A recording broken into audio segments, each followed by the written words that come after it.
Dharmasthala SIT ಕುರಿತಂತ ಅತ್ಯಂತ ದೊಡ್ಡ ಸುದ್ದಿ ಇದು. ಯಾವ ಅಧಿಕಾರಿಯೂ ಕೂಡ SIT ಇಂದ ಬಿಡುಗಡೆಯನ್ನ ಕೋರಿಲ್ಲ ಎನ್ನುವಂತಹ ಸ್ಪಷ್ಟನೆ ಸಿಗ್ತಾ ಇದೆ. DIG MN ಅನುಚೇತ್ ಕೂಡ SIT ಇಂದ ಬಿಡುಗಡೆಯನ್ನ ಬಯಸಿಲ್ಲ. DCP ಸೌಮ್ಯಲತಾ ಕೂಡ SIT ಇಂದ ಬಿಡುಗಡೆಯನ್ನ ಬಯಸಿಲ್ಲ. SP ಜಿತೇಂದ್ರ ಕುಮಾರ್ ದಯಾಮ ಇವರು ಕೂಡ SIT ಇಂದ ಬಿಡುಗಡೆಗೊಳಿಸಿಲ್ಲ.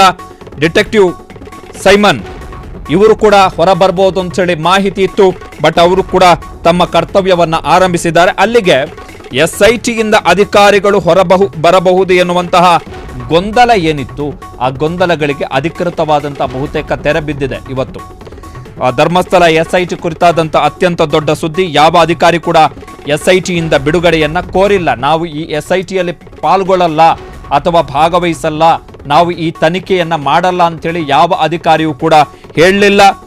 DIG MN ಅನುಚೇತ್ ಇವರು SIT ಇಂದ ಹೊರ ಬರಬಹುದು ಅಂತೇಳಿ SIT ರಚನೆಯಾದ ದಿನದಿಂದಲೂ ಕೂಡ ಸುದ್ದಿ ಆಗ್ತಾನೆ ಇತ್ತು. ಆದರೆ ನಿನ್ನೆ ಮಾನ್ಯ DIG IPS ಅಧಿಕಾರಿ MN ಅನುಚೇತ್ ಅವರು ಮಂಗಳೂರಿನಲ್ಲಿರುವಂತಹ IGP ಕಚೇರಿಯಲ್ಲಿ SIT ಅಧಿಕಾರಿಗಳ ಸಭೆಯನ್ನು ನಡೆಸಿದ್ದಾರೆ. ಇನ್ನು DCP ಸೌಮ್ಯಲತಾ ಅವರು ಕೂಡ SIT ಇಂದ ಹೊರ ಬರಬಹುದು ಅಂತೇಳಿ ವರದಿ ಪ್ರಸಾರ ಆಗಿತ್ತು. ಆದರೆ ಅವರು ಕೂಡ SITಯಲ್ಲೇ ಮುಂದುವರಿಯುತ್ತಾರೆ. ಇನ್ನು SP ಜಿತೇಂದ್ರ ಕುಮಾರ್ ದಯಾಮ ಇವರು ಹೊರ ಬರಬಹುದು ಅಂತೇಳಿ ಸುದ್ದಿ ಹರಿದಾಡಿತ್ತು. ಅವರು ಕೂಡ SITಯಲ್ಲೇ ಮುಂದುವರೆದಿದ್ದಾರೆ. ನಿನ್ನೆ ಧರ್ಮಸ್ಥಳ ಠಾಣೆಗೆ ಭೇಟಿಯನ್ನು ಕೊಟ್ಟು SP ಜಿತೇಂದ್ರ ತನಿಖಾಧಿಕಾರಿ, ಈ ಪ್ರಕರಣದ ತನಿಖಾಧಿಕಾರಿ ಜಿತೇಂದ್ರ ಕುಮಾರ್ ದಯಾಮ ಅವರು ತನಿಖೆಯನ್ನ ಆರಂಭಿಸಿದ್ದಾರೆ. ವದಂತಿಗಳಿಗೆ ಕಿವಿಗೊಡಬೇಡಿ, ಸರ್ಕಾರ ತನಿಖೆ ಮಾಡಲಿಕ್ಕೆ ಸೂಚನೆಯನ್ನ ಕೊಟ್ಟಿದೆ. ಸರ್ಕಾರದ ಆದೇಶವನ್ನ ಪಾಲನೆ ಮಾಡುವಂಥದ್ದು ಸರ್ಕಾರಿ ಅಧಿಕಾರಿಯಾಗಿ ಅವರ ಕರ್ತವ್ಯಗಳು. ಹೀಗಾಗಿ ನಾವು ತನಿಖೆ ಮಾಡ್ತೀವಿ. ಯಾವುದೇ ವದಂತಿಗಳಿದ್ರೆ ಅದನ್ನ ನಂಬಬೇಡಿ, ಸುಳ್ಳು ಸುದ್ದಿಗಳನ್ನ ಹಬ್ಬಿಸಲಾಗ್ತಿದೆ ಅಂತೇಳಿ ಮಾಹಿತಿ ಇದೆ. ನಾವು ನಮ್ಮ ಕರ್ತವ್ಯವನ್ನ ನಿಷ್ಠೆ ಮತ್ತು ಪ್ರಾಮಾಣಿಕತೆಯಿಂದ ಮಾಡ್ತೀವಿ.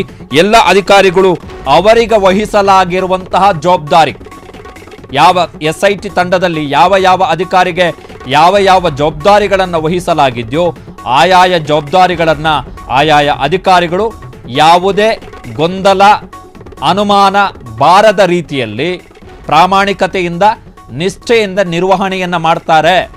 ವದಂತಿಗಳನ್ನು ನಂಬಬೇಡಿ ಅಂತೇಳಿ SITನ ಮುಖ್ಯಸ್ಥರು ಡಾಕ್ಟರ್ ಪ್ರಣಬ್ ಮೊಹಂತಿ ಅವರು ಫ್ರೀಡಮ್ ಟಿವಿಗೆ ಮಾಹಿತಿಯನ್ನು ಕೊಟ್ಟಿದ್ದಾರೆ. ಇದು ಫ್ರಮ್ ಡೇ ಒನ್ ಇಂಥದ್ದೊಂದು ಚರ್ಚೆ ಶುರುವಾಗಿತ್ತು. SIT ಇಂದ ಅಧಿಕಾರಿಗಳು ಹೊರಬರ್ಬೋದು ಅಂತೇಳಿ.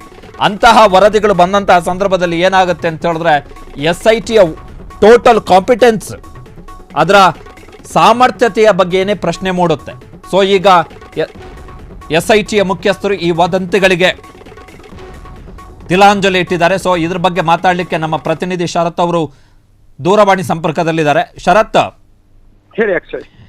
ಈ SIT ರಚನೆಯಾದ 2-3 ಗಂಟೆಗಳಲ್ಲೇ SIT ಇಂದ ಇಬ್ಬರು ಅಧಿಕಾರಿಗಳು ಹೊರಬರ್ತಾರೆ ಎನ್ನುವಂತಹ ಸುದ್ದಿ ಹಬ್ಬಿದ್ದು ಯಾಕೆ? ಅದರ ಹಿಂದಿನ ಉದ್ದೇಶ ಏನಿತ್ತು ಅಂತ?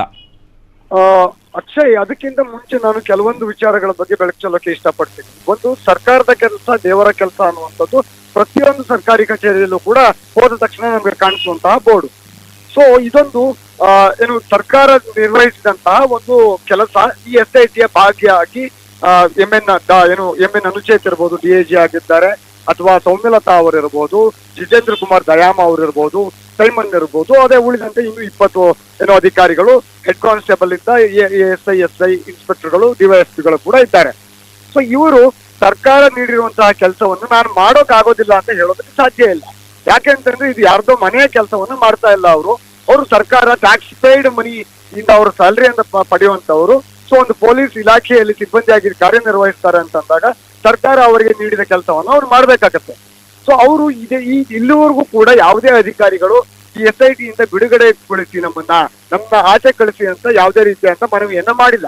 ಆದ್ರೆ SIT ಮೂಲಗಳು ಹೇಳ್ತಾ ಇರುವಂತಹ ಪ್ರಕಾರ ಇದು ಕೇವಲ ಊಹಾಪೋಹಗಳು. ಬೇಕು ಅನ್ನುವ ಕಾರಣಕ್ಕೋಸ್ಕರ ಕೆಲವೊಂದು ಅತೀಂದ್ರಿಯ ಶಕ್ತಿಗಳು ಹಿಂದೆ ನಿಂತುಕೊಂಡು ಈ ಒಂದು ರೀತಿಯ ಸುದ್ದಿಗಳನ್ನ, ರೂಮರ್ಗಳನ್ನ ಸ್ಪ್ರೆಡ್ ಮಾಡ್ತಾ ಇದ್ದಾರೆ ಅನ್ನುವಂತಹ ಮಾಹಿತಿಯನ್ನು SIT ಮೂಲಗಳು ಹೇಳ್ತಾ ಇದ್ದಾರೆ. ಇದರ ಹಿನ್ನೆಲೆ ಏನಿರಬಹುದು, ಇದಕ್ಕೆ ಕಾರಣ ಏನಿರಬಹುದು, ಇದರ ಕಾರಣೀಕರ್ತರು ಯಾರಾಗಿರಬಹುದು, ಅದು ಮುಂದಿನ ದಿನಗಳಲ್ಲಿ ಖಂಡಿತವಾಗ್ಲೂ ಬೆಳಕಿಗೆ ಬರುತ್ತೆ. ಮತ್ತೆ ಕೆಲವೊಂದು ವಿಚಾರಗಳನ್ನ ನೇರವಾಗಿ ಹೇಳಲು ಕೂಡ ಸಾಧ್ಯ ಆಗೋದಿಲ್ಲ. ಆದ್ರೆ ಈ ಒಂದು ವಿಚಾರಕ್ಕೆ ಸಂಬಂಧಿಸಿದಂತೆ ಡಾಕ್ಟರ್ ಪ್ರಣಬ್ ಮೊಹಾಂತಿ ಅವರನ್ನ ಕೇಳಿದಾಗ ಅವರು ಸ್ಪಷ್ಟವಾಗಿ ಹೇಳಿದ್ರು, ಇದು ಸರ್ಕಾರದ ಕೆಲಸ, ಈ ಕೆಲಸವನ್ನು ನಾವು ಮಾಡೋದಿಲ್ಲ ಅಂತ ಹೇಳೋದಕ್ಕೆ ಸಾಧ್ಯವೇ ಇಲ್ಲ. ಯಾಕೆ ಅಂತಂದ್ರೆ, ಒಂದು ನಾವು ಪೊಲೀಸ್ ಸರ್ವಿಸ್ ನಲ್ಲಿ ಇರಬೇಕು, ಸರ್ವಿಸ್ ನಲ್ಲಿ ಇದ್ದಾಗ ಸರ್ಕಾರ ಏನ್ ಕೆಲಸವನ್ನ ಕೊಡುತ್ತೆ ಅದನ್ನ ನಿಷ್ಠೆಯಿಂದ ಮಾಡ್ಬೇಕಾಗತ್ತೆ. ಅದನ್ನ ಹೊರತುಪಡಿಸಿ ನಾನು ಮಾಡೋದಿಲ್ಲ ಅಂತ ಹೇಳುವಂತಹ ಯಾವುದೇ ರೀತಿಯಾದಂತಹ ಒಂದು ಏನು ಅಫಿಷಿಯಲ್ ಕೆಪಾಸಿಟಿ ಒಬ್ಬ ಅಧಿಕಾರಿಗೆ ಇರೋದಿಲ್ಲ. ಎಲ್ಲ ಅಧಿಕಾರಿಗಳು ಅವರಿಗೆ ವಹಿಸಿರುವಂತಹ ಕೆಲಸವನ್ನ ಮಾಡ್ಕೊಂಡು ಹೋಗ್ತಾ ಇದ್ದಾರೆ. ಇವೆಲ್ಲ ಕೇವಲ ಊಹಾಪೋಹಗಳು. ಇದಕ್ಕೆ ಕಿವಿಗೊಡಬೇಡಿ. SIT ಸಮರ್ಥವಾದ ತನಿಖೆಯನ್ನ ಮಾಡ್ತಾ ಇದೆ. ಇನ್ನು ಕೆಲವೇ ದಿನಗಳಲ್ಲಿ ಈ ಒಂದು ಆರೋಪಕ್ಕೆ ಸಂಬಂಧಿಸಿದಂತೆ ಸತ್ಯಾಸತ್ಯತೆಗಳು ಆಚೆ ಬರಲಿದೆ. ಅದು ಒಂದು ಏನು ಈ ಧರ್ಮಸ್ಥಳ ಫೈಲ್ ಸೀಕ್ ಪ್ರಕರಣದಲ್ಲಿ ಪರವೂ ಆಗಿರಬಹುದು, ವಿರೋಧವೂ ಆಗಿರಬಹುದು. ಯಾಕೆಂತಂದ್ರೆ ಅವರು ಬಯಾಸ್ಡ್ ಆಗಿ ಈ ಒಂದು ತನಿಖೆಯನ್ನು ಮಾಡ್ತಾ ಇಲ್ಲ. ಸೊ ಆರೋಪ ಇದೆ, ಆರೋಪ ಸತ್ಯವೋ ಸುಳ್ಳು ಅನ್ನುವುದ್ರ ಬಗ್ಗೆ ಒಂದು ಸ್ಪಷ್ಟವಾದಂತಹ ಖಚಿತವಾದಂತಹ ಒಂದು ತನಿಖೆಯನ್ನ ಮಾಡ್ತಾ ಇದ್ದೀವಿ ನಾವು. ಇದ್ರ ಬಗ್ಗೆ ಯಾವುದೇ ರೀತಿಯಾದಂತಹ ಅನುಮಾನ ಬೇಡ ಅನ್ನುವಂತಹ ಮಾತುಗಳನ್ನ SIT ಮುಖ್ಯಸ್ಥರು ಹೇಳಿದ್ದಾರೆ. ಅಕ್ಷಯ್, ಓಕೆ, ಥ್ಯಾಂಕ್ ಯು ಶರತ್ ಅವರೇ ನಿಮ್ಮೆಲ್ಲ ಮಾಹಿತಿಗಾಗಿ. ಸೊ ಅಲ್ಲಿಗೆ ಗೊಂದಲ ಬಗೆಹರಿದಿದೆ. SIT ತನಿಖೆಯಿಂದ ಯಾರು ಹೊರಗೆ ಹೋಗ್ತಾರೆ ಅಂಥೇಳಿ ವರದಿಯಾಗಿತ್ತು, ಅವರೇ SIT ತನಿಖೆಯಲ್ಲಿ ಸಕ್ರಿಯವಾಗಿ ಭಾಗವಹಿಸಿದ್ದಾರೆ. ಅದರಲ್ಲಿ IPS ಅಧಿಕಾರಿ ಡಾಕ್ಟರ್ MN ಅನುಚೇತ್ DIG ಅವರು ನಿನ್ನೆ ಮಂಗಳೂರಿನ IGP ಕಚೇರಿಯಲ್ಲಿ SITಯ ಅಧಿಕಾರಿಗಳ ಸಭೆಯನ್ನು ನಡೆಸಿದ್ದಾರೆ. ಜೊತೆಗೆ ಈ SITಯ ತನಿಖಾಧಿಕಾರಿಯಾಗಿ ನೇಮಕಗೊಂಡಿರುವಂತಹ ಜಿತೇಂದ್ರ ಕುಮಾರ್ ದಯಾಮ ಅವರು ನಿನ್ನೆ ಧರ್ಮಸ್ಥಳ ಪೊಲೀಸ್ ಠಾಣೆಗೆ ಹೋಗಿ ಅಲ್ಲಿ ದಾಖಲಾಗಿರುವಂತಹ FIR ಮತ್ತು ಸಂಬಂಧಪಟ್ಟಂತಹ ದಾಖಲೆಗಳನ್ನು, ಕಡತಗಳನ್ನು ಅವರು ತಮ್ಮ ವಶಕ್ಕೆ ತೆಗೆದುಕೊಂಡಿದ್ದಾರೆ. ಸೊ ಅವರ ಇನ್ವೆಸ್ಟಿಗೇಷನ್ ಏನಿತ್ತು ಆ ಇನ್ವೆಸ್ಟಿಗೇಷನ್ನ ಪ್ರಕ್ರಿಯೆಯನ್ನು ಆರಂಭಿಸಿದ್ದಾರೆ.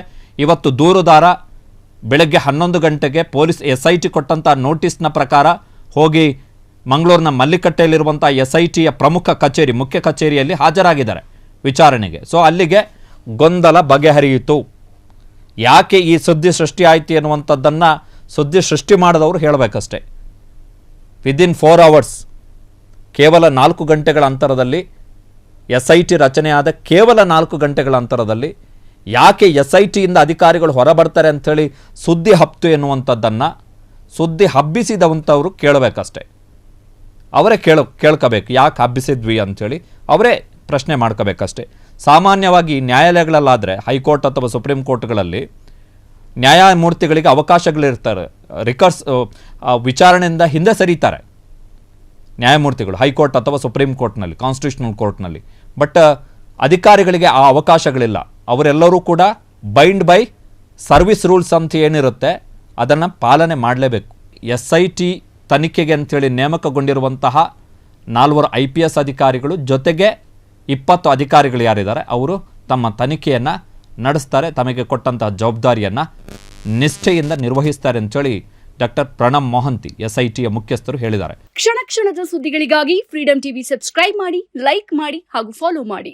ಹೊಸ ಸುದ್ದಿಗಳ ನೋಟಿಫಿಕೇಶನ್ಗಾಗಿ ಬೆಲ್ ಐಕಾನ್ ಮೇಲೆ ಕ್ಲಿಕ್ ಮಾಡಿ.